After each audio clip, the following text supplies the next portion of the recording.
শিক্ষার্থীবৃন্দ, তোমাদের জন্য আমি নিয়ে এলাম আরেকটি নতুন ভিডিও। তো আমাদের আজকের ভিডিওতে আমরা 21 নম্বর অঙ্কটা সলভ করব। এক চলক বিশিষ্ট যে 5.1 অঙ্কগুলো আছে, প্রতিটা অঙ্কই কিন্তু প্রচুর পরিমাণে ইম্পর্টেন্ট। কেন বলো তো?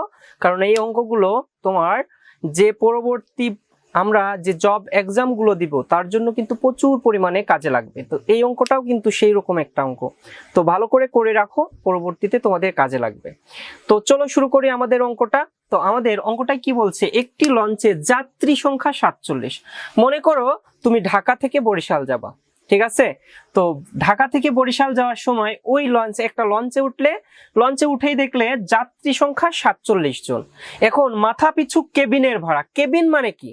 তুমি যেমন রুম থাকে, সেই কেবিনের ভাড়া আমাদের ডেকের ভাড়ার দ্বিগুণ। মানে কেবিনের ভাড়া মনে করো 50 টাকা, যদি ডেকের ভাড়া 50 টাকা, কেবিনের ভাড়া 100 টাকা, দ্বিগুণ মানে কি? ওর 2 গুণ, তাই না? তো স্বাভাবিকভাবে এরকম ভাবে বুঝো, ডেকের ভাড়া মাথা পিছু 30 টাকা হলে, তাহলে 30 টাকা হলে আমাদের মোট ভাড়া প্রাপ্তি 1680 টাকা টাকা হলে কেবিনের যাত্রী সংখ্যা কত? এখানে টাকার পরিমাণ কিন্তু নির্ণয় করতে বলেনি, ঠিক আছে? শুধুমাত্র আমাদের কেবিনের যাত্রী সংখ্যা একটু ঘুরাইছে, যে কেবিনের যাত্রী সংখ্যা কত সেটা নির্ণয় করতে বলছে। তো চলো শুরু করি, আমরা একটু মনে করে নেই। মনে করি আমাদের কেবিনের যাত্রী সংখ্যা, কেবিনের যাত্রী সংখ্যা সমান আমরা কি লিখতে পারি? x জন, ঠিক আছে? অতএব আমাদের কি ডেকের যাত্রী সংখ্যা কত হবে? ডেকের যাত্রী সংখ্যা, আমাদের মোট যাত্রী সংখ্যা কত? 47 থেকে আমরা যদি মোট যাত্রী থেকে কেবিনের যাত্রী বাদ দেই, তাহলেই ডেকের যাত্রী সংখ্যা আমরা বের করে ফেলতে পারি। এখন দেয়া আছে কি? ডেকের ভাড়া মাথা পিছু 30 টাকা। অতএব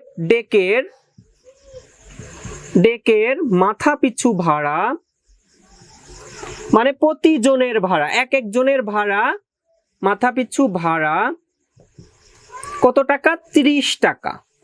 বুঝতে পারছো যে আমাদের ডেকের মাথা পিছু ভাড়া কত টাকা? 30 টাকা। অতএব কেবিনের আমরা কি কেবিনেরটা বের করতে পারবো না? কেবিনের ভাড়া ডেকের ভাড়ার দ্বিগুণ, তাহলে দ্বিগুণ মানে 2 গুণ করে দেব।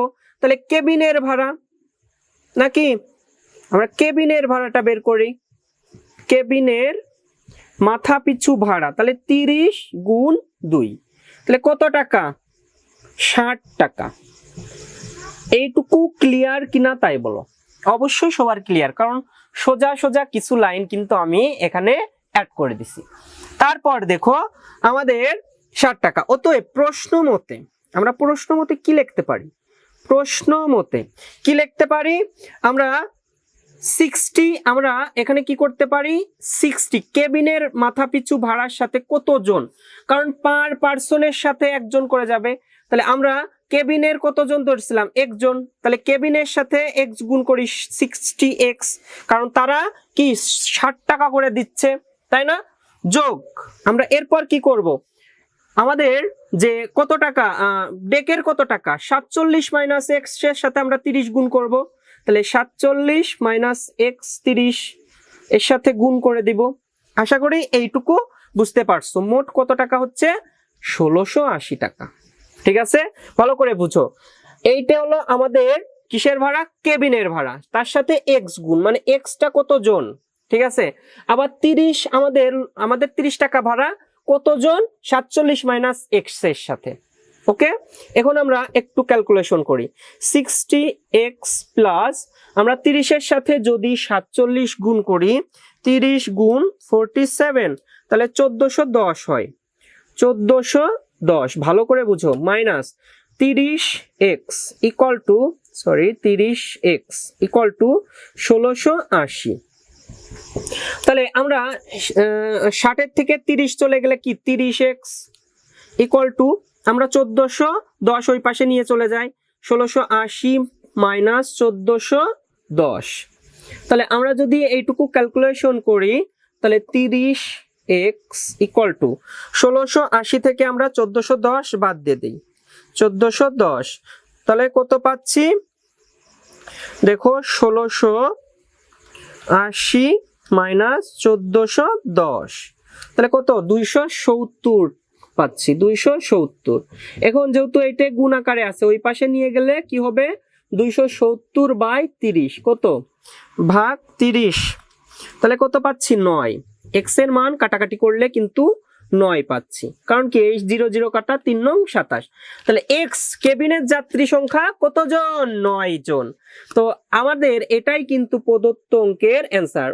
উত্তর কেবিনের যাত্রী, আচ্ছা এরকম ভাবে লিখি, কেবিনের যাত্রী 9 জন। ঠিক আছে, এটাই কিন্তু আমাদের অ্যান্সার। তো আশা করি এই অঙ্কটা খুব ভালো করে তোমরা বুঝতে পারছো। আমি বেসিক দিয়ে দিয়ে তোমাদের বুঝাই দিলাম। তো আবার আমি একটু রিক্যাপ করি। তো রিক্যাপটা কি দেখো, একটি লঞ্চে যাত্রী সংখ্যা, আমাদের মোট যাত্রী সংখ্যা 47, মাথা পিছু কেবিনের ভাড়া ডেকের ভাড়া দ্বিগুণ, 30 টাকা ছিল, ওর দ্বিগুণ হলো 60 টাকা। তাহলে আমাদের কেবিনের ভাড়া কি? 60 টাকা।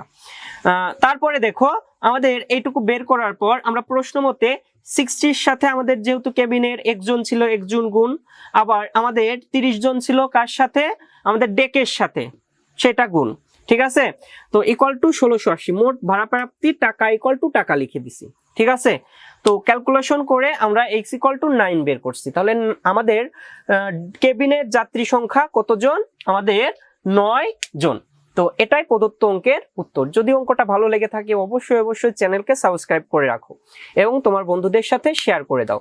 আজ এ পর্যন্তই, সবাই ভালো থাকো, সুস্থ থাকো।